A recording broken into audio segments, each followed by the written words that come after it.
Yo, what's up, everybody? Hitman BK here, and we've got another video for Suicide Squad Kill the Justice League on the big patch notes that just came out. We have some updates on weapons. We've got a list, just a slew of updates that are happening next Tuesday, and Season 1, which is actually dropping. So without further ado, we're going to jump right into what they just dropped.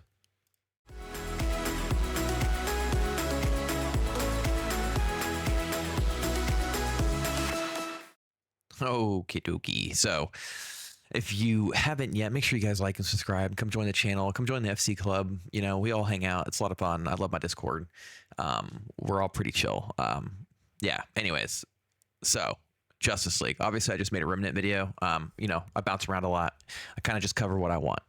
And right now, I wanted to cover this Season 1, Episode 1 patch notes. This is pretty cool. It's time to take your seats and raise the curtains and arm the explosives as the Joker is making his debut performance in Season of the Joker. So that's the first season. That's actually Season 1, which is now finally starting on Suicide Squad. And they really do have quite a lot coming in this. They say basically here, they kind of give you a breakdown of what the Joker is. And I can just read that for y'all in case you're not interested in checking it out yourself. So it's going to say, after the world's Suicide Squad died, after his world, excuse me, Suicide Squad died while fighting Brainiac in an unfortunate and violently explosive fashion. The Joker is back for some interdimensional revenge. He's young, energetic, and eager to make a name for himself. This new take on the iconic supervillain is just the injection of panache and insanity that the Suicide Squad needs. The Joker is going to come with an entirely new traversal kit, which some of us have seen with the umbrella, using his explosive umbrella to fly around the city in style and hopefully in one piece. With a hop, skip, and a boom, the Joker takes to the skies, launching himself over the heels towards any enemies unfortunate enough to stand in his way. And then when in the air, the Joker can unfurl his umbrella to float gently to the ground or ride on to swoop forwards at great speed. It's really interesting. It's a very dynamic, almost Sunset Overdrive, over the top traversal with this umbrella that I actually think is going to be a whole lot of fun. The Crown Prince of Crime also comes with an entirely new talent tree. This is the first time we're hearing about this. It's pretty interesting. They're called Jester, Firestarter, and Ringmaster. Jester will see the Joker doing some crowd work, getting up and close and personal, and introducing Brainiac's forces to his flail, which is a devastating melee buffs. Firestarter is going to introduce the theme of affliction specializations to our new characters. So the Joker is going to have a special affinity for fire, with talents to strike the match and plenty to fan the flames. Sometimes the puns here, y'all. Essentially, it looks like he's going to be an affliction. He's going to have an affliction tree tailored to using fire. And finally, Ringmaster is going to be his way of essentially using his traversal. So it seems like Ringmaster is going to be using a lot of the traversal in ways to extend his airtime, increase his damage while airborne. This is the playstyle for high-flying, fast-paced mobile Joker.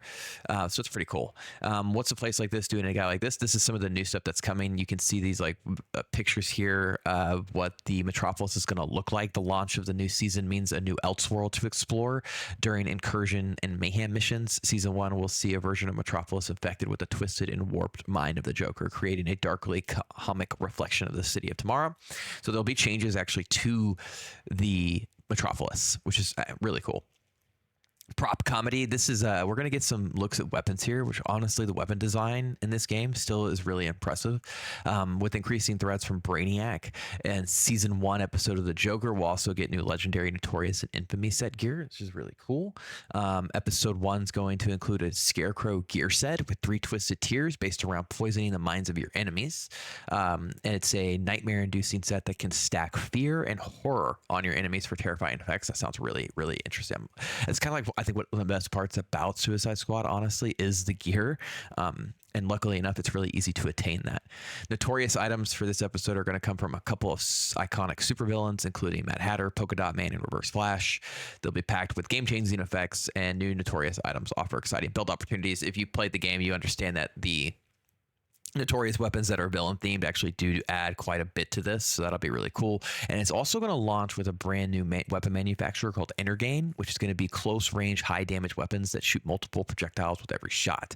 So I'm really interested to see what that that works out. And for those of y'all wondering about content, it does sound like this is coming loaded down with a lot of new stuff to do. The episode is going to include plenty of new missions to complete while you fight and power up. There's going to be a new mayhem mission. Those are the boss fights, the pinnacle boss fight, right? We have a Flash one right now. I believe the next one is Batman. And assault missions. There's also going to be a new type of incursion mission called combat incursions. I believe there are 3 of them. These will be combat focused incursions, allowing the squad to do what they do best, bash some heads essentially. And there'll be Brainiac will also be unleashing a host of new mutators to ramp up the challenge and force everybody to adapt to a new battlefield. Enemies are going to gain a Green Lantern shield. Some of them may even return from the dead. But thankfully, Brainiac's experimenting has led to some unintended side effects that may be able to help the squad. So I'm really looking forward to seeing what that is. That's pretty cool. We also, are going to get the launch of Season 1. And that's going to allow us to see both a free and premium track. There will be like a battle pass in this now that's coming out. And one of those things is what they're showing off here is going to inside the battle pass are going to be these Wayne Tech outfits. I think these actually look really sick, especially this Joker one. I'm not a huge fan of his design, but I actually think this looks pretty nice. I bet you I can even like punch into that, y'all, if you want to see it. Let me see here. Yeah, look at that. I'm not mad at that. That looks pretty good. Even Harley. I mean, honestly, all the Wayne Tech stuff looks pretty good. Although Deathshot just looks like Deathshot. And then there are going to be a ton of changes. So they've lowered the requirements for completing the in-game introduction. So you can complete Elseworld missions. You just now need to hit rank 5. It was 10. To get killing time 10. They basically lowered everything half. So everything's been lowered by half, so you can get to the newer missions faster. That's a good change. That's a solid change. Patrol missions during in-game will also now grant a 50% bonus XP for 45 minutes upon completion. So this really is going to push people to want to do those now, especially if you're ranking up and you're ranking up other characters. All you have to do is do one patrol mission, and for 45 minutes, you're going to have a 50% XP boost. That's a significant boost. And the duration will refresh if you complete additional patrols. So you can kind of just ride that for forever. The Affliction Immunity Mutator no longer requires enemies to be hit with a critical hit to remove the effect. That's good. The Boom Mutator no longer triggers on Shield Harvest or Suicide Strike kills, so you will no longer die trying to melee. Thank goodness for that. Sorry, I just got a message. We have had several new HUD customizations. So people who are tired of the HUDs, you will be able to adjust more things on that. And they're buffing the care packages if you cared about those. And it's all a good change. You're just going to get more credits. So there's more of a reason to go for those, especially if you're in a squad and you're playing a lot. Enemy snipers have received some changes as well to slow them down a bit to give us an opportunity to hit them. This is a fantastic change. I find them to be an incredibly annoying enemy type. Snipers will now take 30% damage while teleporting, up from 0, so you can actually hit them while they're trying to teleport. The cooldown has been increased from 7 to 3, and the proximity from 5 to decreased to 5, down from 8. So they've essentially nerfed them to make that a lot easier to handle those. So I think that's a good change there. They've changed assault missions to only offer legendary or notorious items as rewards upon completion and no longer epic or below. This is fantastic again, because now there's a reason to do the assault missions. Riddler trophies in scan range are now highlighted. Brainiac Infinite Crisis now takes substantially increased damage from counters. Thank goodness for that. I mean, there's a lot of really good stuff here, y'all, especially if you've been playing the game. It really seems like they've listened to the community and hit on some of these pain points like snipers, the Brainiac fight, and Infinite Crisis. And the assault missions and the rewards and the way that kind of works. Several pre-loot improvements to help new players get the grips on the game mechanics.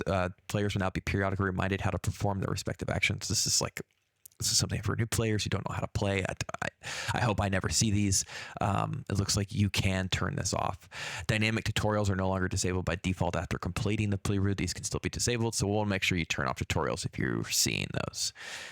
They've updated the legendary augment and displayed image of the slot machine grenade in the loadout screen to accurately reflect the grenade stats, reduce the maximum number of stacks on bazaars and death ray from 15 to 10, making that way more viable, reducing the level requirement for unlocking the lucky charm slot from 25 to 20. It's a great change too if you aren't there yet. Prometheum drop by enemies has been reduced. I honestly don't know. Oh, they've reduced the amount of Promethium drop by the little red guys that everybody was killing, so you can't just go farm those now as the #1 way. It's interesting. They lowered the target scores for rounds 2 and 3 of Penguin's Tick Tick Boom mission. They've updated support squad missions, granting infamy sets with an improved reward flow, so players will now receive the first infamy gear piece along with a synergistic legendary weapon when completing the first support squad mission, followed by a second infamy gear piece and an additional synergistic legendary weapon when completing the second or third. So basically, finally, the last branch of the missions give both pieces their crafting recipes and one additional legendary. So they've made the again, the rewards for doing these support missions are much better. Changed the text objectives and the counter shot, updated. I haven't read these yet, so I'm actually reading these live with y'all. Jinx unlucky coin to okay. Changed difficulty to be set to best. Pay attention instead of walk in the park by default, and changed the Promethium cost, the Mayhem mission in Chapter 6 to 0 when replaying the chapter. This change allows players to replay the story all the way through without having to go to Chapter 7. Oh, okay, cool. Now you can replay the campaign and earn Promethium, and there are a huge list of bug fixes here. They're all great. They're fixes for connectivity, which is becoming a real big problem. There are fixes with some of the controller issues. There's a fix with the phasing, with a lot of the basically almost every pain point that we have seen. These I have seen because they're kind of all over Twitter, is being addressed here. And I would read these if I did just trusted that it means it's going to fix the game, and we don't really know if it will or not. So, and these bug fixes actually, I believe, are hitting on the Tuesday before the DLC comes out next Thursday. So we should be able to start getting an idea on how well that works. But all in all, y'all, season 1 honestly sounds on paper like it's good. We'll have to wait and see what the end game looks like, how much of a change this makes to Metropolis and what that feels like. And yeah, I mean, the biggest issue with Suicide Squad is honestly, it's kind of funny because it's almost a good and bad thing, but it's so easy to get the gear that once I had everything, I didn't see a reason to continue. The idea of just doing incursion missions to try to hit 100 just to make it hard on myself wasn't really a push to log in every day, and then combine that with the problems with connections, and it just ended up being like, yeah, I got all the gear, this is great, I had a fun build, and now I'll just wait till season 1. So we'll see what this does for in-game, what this does for replayability, and if it holds people's attentions, and we'll see how many people come back to the game to play this. I do still think Suicide Squad is suffering from a huge profit loss on its sales, and a really bad number player base. So hopefully we get to see out the whole year worth of content, the weapon designs, and the general the feel of the weapons and what they bring to the game. I think is really incredible and a really strong base for a very good live service shooter. So I'm hoping that this turns around and we start seeing more people like logging in and playing this game and get the full year's worth of content. Sound off in the comments. Let me know what you think. Do you guys like these changes? Are you excited for season 1? Are you coming back to play? And remember, make sure you like, subscribe, and comment, and keep being good humans. Until next time, I'm Hitman BK.